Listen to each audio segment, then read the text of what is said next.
for her affair child, our son picked it up and is now rejecting his half-brother.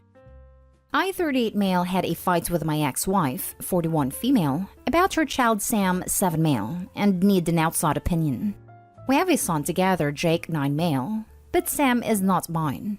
Our divorce was caused by my wife's infidelity, and I told my ex up front when she was pregnant that I will never take any responsibility for Sam, not emotionally nor financially. However, I have figured my emotion out and got them in order to protect my son Jake, and that includes accepting Sam as his little half-brother and allowing him on special events to visit me and Jake. Our custody agreement is clear. Every second weekend, Jake visits his mom. So, my son had his birthday last month, where I allowed Sam and X to visit and celebrate with us. It wasn't something big because of the global situation, just about 15 people, Jake's friends and some family members. Sam loves to mimic Jake, and when he saw him calling me dad, he started to call me dad too. I spoke with him calmly, and told him that I don't want to be called dad by him, but he is allowed to call me by my name. When he had asked why, I explained that he is not my child and I am not his dad. Then he asked me who his father is, and I respond that I don't know. He then ran to my ex and asked who his father is, but my ex just sent him back to me to ask. So I just told him that his mom doesn't know it either, but I'm not his dad, and again he should call me by my name. Nothing more happened on that day, because even I noticed my ex trying a crappy move on me, but I just ignored it. The problem is Sam has told this to his school friends as the class have played a game where they talked about their family. I had to say, here, some children are pure evil, because now some of Sam's classmates have started bullying him, and calling him a bastard, and worse. My ex called me about it, but I just told her that she has to fight over this with Sam's teacher and the other kids' parents, because it is not my problem. She then started yelling at me on the phone, and it is my fault and called me some names. I responded that I have noticed what she tried to pull at Jake's birthday party, and that his problem wouldn't exist if she could just keep her legs closed for other men, and then told her she should try to find Sam's actual father if she wanted a man to take care of her son. X involved our parents in this fight, and now my mom is nagging me over this and sides with X. However, I was not gentle with her either when she called me. Note that my mom wanted a daughter since forever, and saw my wife as her first daughter. That's why I'm in low contact with her, because she tried to force me to forgive my ex. Now, here is why I might be an a-hole. My son have picked up this whole mess. It is now mean to his little brother and stopped playing with him and teases him as well. I actually have made an appointment with a therapist to solve this, but I don't think I can solve it on my own. Am I the a-hole here? Edit. I can't be the father of Sam as it's medically impossible. Also, a court-ordered paternity test confirmed that I am not the father. Now for the top comments. Not the a-hole. 1. You're not Sam's father and having him call you by first name is totally fine. 2. You're civil and have tried to keep Sam in Jake's life. 3. You're civil with X despite the history and her recent attempts at trouble. 4. Jake picking up on it seems an accident. However, you need to be more careful to prevent your son from hearing future arguments with your ex. OP, do not manipulate custody time with your ex to reward/punish your ex, certainly without talking to your lawyer first. Not an a-hole. X needs to take responsibility for her actions. She shouldn't have told Sam to go back to you for an answer. Speak with your son and get him into therapy, and they'll help to explain the reasons why he's being mean. Your mom and X are the a-holes here. Probably want to turn OP into a father figure. Not the a-hole. Not the a-hole for not allowing Sam to call you dad. But you need to realize that Sam is innocent. It's not his fault that his mother cheated on you. You should talk to Jake. Don't allow him to be horrible to his younger brother. Right. That was my only problem with the story. It seems that there are things he should be saying to his ex. He is choosing to say these things to a child instead. He's not an a-hole, but Sam isn't an a-hole either. He is a kid being put between two adults. Next story. Am I the a-hole for taking my son on a trip I knew his step-siblings wanted to go on? My ex and I have a son, Kai, 11. Ex and I broke up when he was 2 and my ex married his wife when Kai was 6.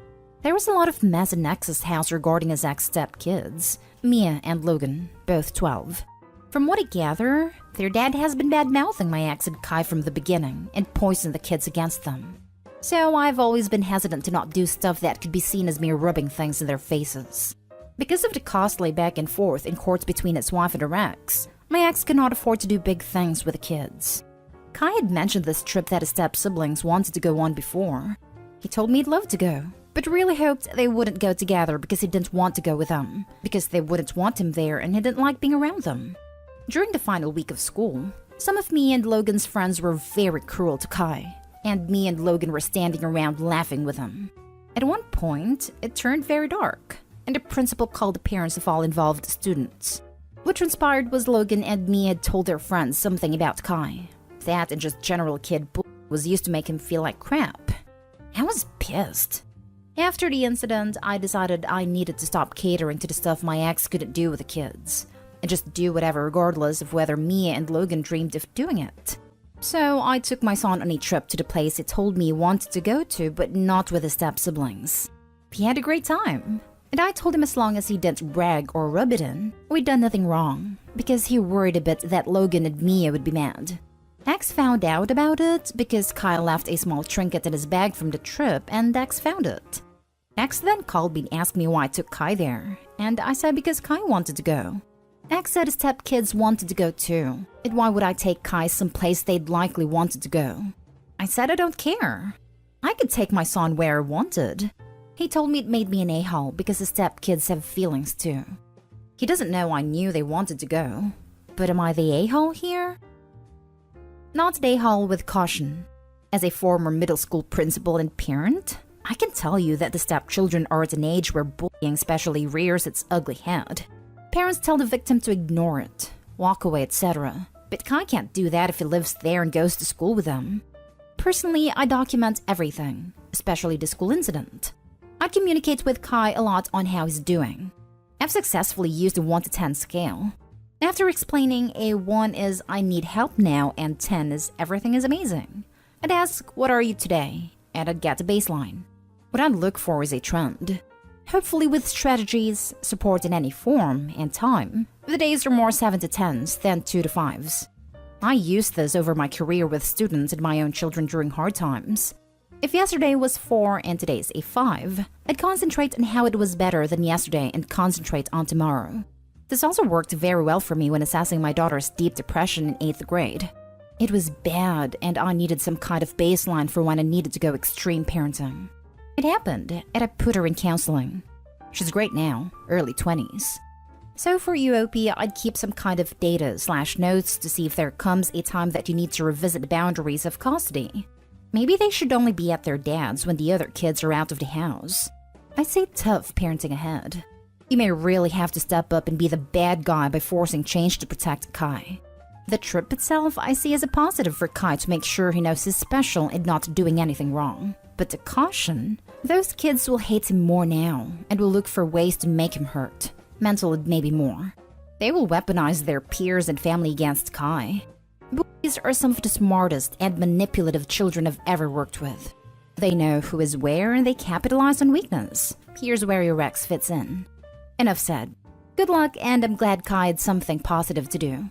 My guess is those days with you are really high in the scale. Totally not an a-hole. And piggybacking off this post, a friend currently has a client who is going through the same thing. Ex remarried a horror show with a horror show daughter who tortures client's kid. They took ex back to court and they just rendered a decision that new wife and her kid have to leave the house for the duration of visitation. That is something you might want to look into. Your ex probably can't afford a legal fight on both ends, so he's likely to cave. Not a hole. It is not even close. What a nightmare for your kids who have old step-siblings that are bullies. You don't owe them any special treatment and especially not awesome trips. Even if the step-siblings weren't that, there's no good reason to deprive your son of trips just because their own family can't take those same trips. Now for the next story. Am I the a-hole for using some of my stepson's camp savings to buy a replacement sneakers for my son? My son Chris' 16th birthday was weeks ago. His mom, my ex-wife, couldn't be with him due to work but sent him a pair of Adidas sneakers as his birthday gift, as Chris is a runner and he enjoys running every day as a way to relieve stress and anxiety. My stepson Jake, 17, saw the sneakers and said they looked like the ones his favorite artist Kane Brown was wearing in Famous Friends' music video, and so he got so hung up on them. always asking Chris to see them and try them on. Chris let him see them but not wear them because Jake has bigger feet and he was worried he might ruin them. Jake wanted to wear the sneakers in front of his friends, but Chris didn't let him leave the house with them. Jake ended up sneaking out with them a couple of times, which made Chris hide them from him since he kept taking them without permission. Jake was no longer able to sneak out wearing the sneakers and begged Chris to let him wear them one last time at a party his friends had. Chris said no, but Jake somehow was able to locate the sneakers.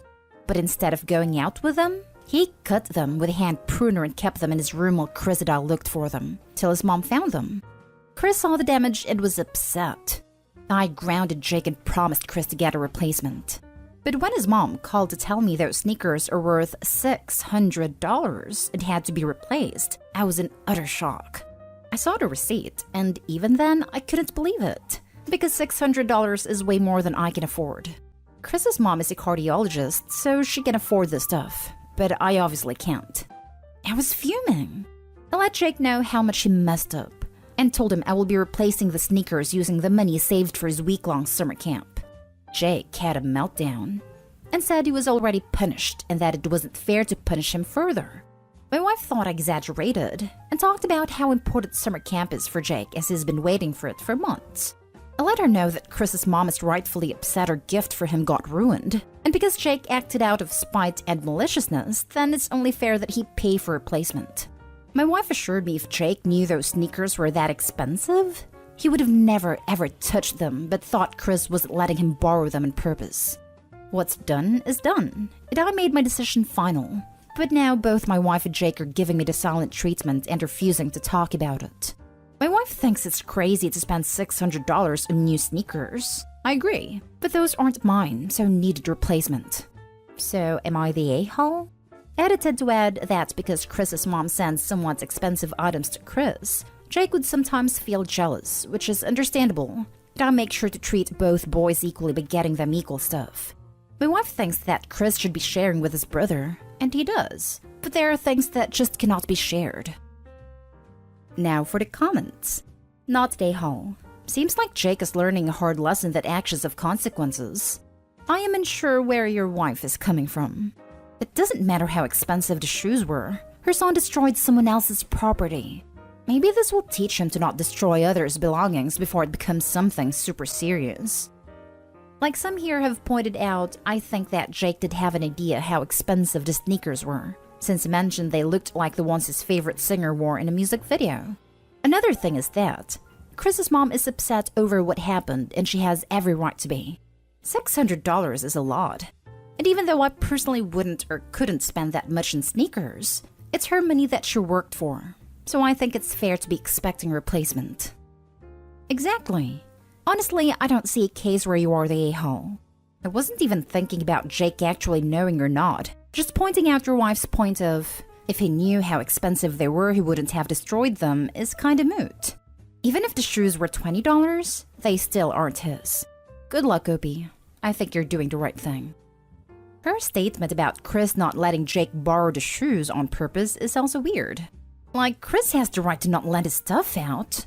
Jake doesn't get to borrow something just because he asks. It's not just the shoes. Because Chris's mom sends expensive items to Chris, my wife thinks that Chris should be generous and share with his brother, which he does. He shared his Xbox and other things. But shoes aren't to be given for any reason, no matter how nice they looked. Your wife is an a-hole, dude. She's jealous of your ex and wants to make your son share the wealth without any of them deserving it. You picked a real winner here. Your son doesn't need a reason to not let others use his stuff. It's his. It belongs to him. She wants nice things for her kids. She needs to work for them. Last story is titled, Am I the a-hole for not leaving my newborn twins and toddler while my sister had a meeting? I, 23 female, have a 2-year-old son and 2-month-old twins. I am a stay-at-home mom, and my sister, 25 female, who is in grad school, has been staying with us while her apartment building gets fumigated. She had a meeting with one of her professors to talk about some stuff regarding a project, and sat up her laptop in the kitchen. It's worth noting that the kitchen is right off the children's play area / bedroom, and she also has a bedroom all to herself that has a desk, and the Wi-Fi is decent in. About 5 minutes into her meeting, My 2-year-old who was playing with his toy trucks got hurt and started crying. He wasn't even having a tantrum, just crying because he got hurt. After a few minutes, my sister excuses herself from her meeting for a moment and yells at me to take the kids out of the house and that she needs total silence. I told her I wasn't going to take my 3 small children out by myself with no stroller, which was unfortunately left in the car my husband took that morning. She has been telling me all week that I ruined her meeting and that I need to get my children under control. My parents agree that I was being unreasonable. Am I the a-hole? If she isn't happy with your children behaving like children in their home, she can stay at a hotel, with your parents or with other friends. Not the a-hole. You can't set up shop in a living space and then be upset when the children who live there behaves as children. Yep, not the a-hole. It's completely unreasonable for the sister to stay over in a house with kids and expect total silence. She has a hell of a nerve trying to kick Opie out of the house for the whole day instead of moving outside, or even to her bedroom, herself. Not the a-hole. People who work from home have to find quiet spaces all the time for meetings and such. She could have taken that meeting in her room, or she could have sat outside herself. I do it all the time. I have a coworker who takes calls in her car. There are also apps that will completely cancel out background noise as well, and a few of my coworkers use that when finding a quiet space is impossible. She's a guest in your home.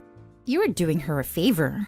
She has no right to tell you how to live in your house, and if the meeting was that important, she would have made sure to set up in a reliably quiet space like the grown adult she is.